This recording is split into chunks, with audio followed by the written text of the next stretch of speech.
जो इस मीटिंग को नहीं समझा वो पैसा कभी नहीं कमा पाएगा।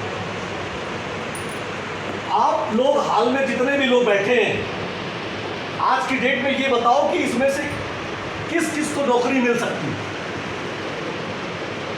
जितने भी लोग बैठे हैं वो लोग बताओ कि आप लोगों को किस को नौकरी मिल सकती है?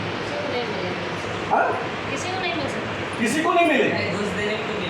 कौन कौन लोग पाना बहुत आसान काम नहीं है।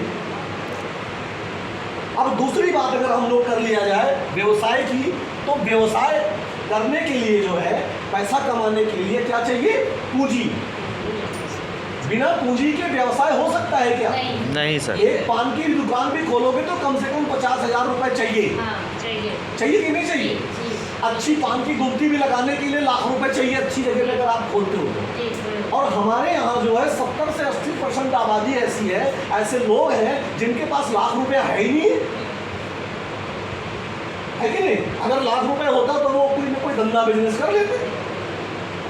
बाकी व्यवसाय करने के लिए लाख रुपए में कोई धंधा बिजनेस व्यापार नहीं होता है, उसको बोलते हैं छोटा उद्योग। ठीक है, तो लाख रुपए में कोई व्यवसाय नहीं होता है। तो पैसा कभी आएगा जब आप पैसा लगाओगे, और पैसा लगा के पैसा कमाना कोई बहुत बड़ी बुद्धिमानी नहीं है। अगर पैसा लगा के ही आपने पैसा कमाया तो कौन सी बहादुरी है?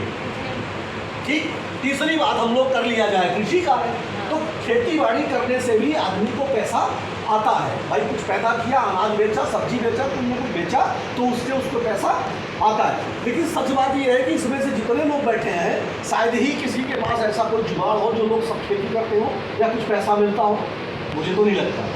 तो हॉल में जो बैठे हुए लोग हैं वो तीन के तीनों लोगों को काम नहीं मिल सकता है। मिल सकता है? फर्जी मिल सकता है क्या? बल्कि हम 15,000 रुपया इसलिए दे रहे हैं कि हम अपने लिए जमीन खरीद रहे हैं। 15,000। तो अगर कोई जमीन खरीदने के लिए कोई पैसा देना तो पड़ेगा ना। अब ये बताओ कि प्रयागराज में 15,000 में कौन सी लोग जमीन मिलती है? कहीं नहीं मिलती है। इन्होंने गलत बताया, 15,000 में कोई जमीन नहीं मिलती है। 15,000 में कोई जमीन, और वो भी जमीन का जो दाम है उस दाम में आपका 15,000 रुपया एडजस्ट हो जाता है, वो कहीं जाता नहीं। एक तरीके से कह सकते हैं कि जमीन को बुक करने के लिए 15,000 रुपया कंपनी को देना पड़ता है, तब जमीन आपको रजिस्ट्रेशन होती है। ठीक है, तो अब ये बताओ कि जमीन किसको किसको चाहिए?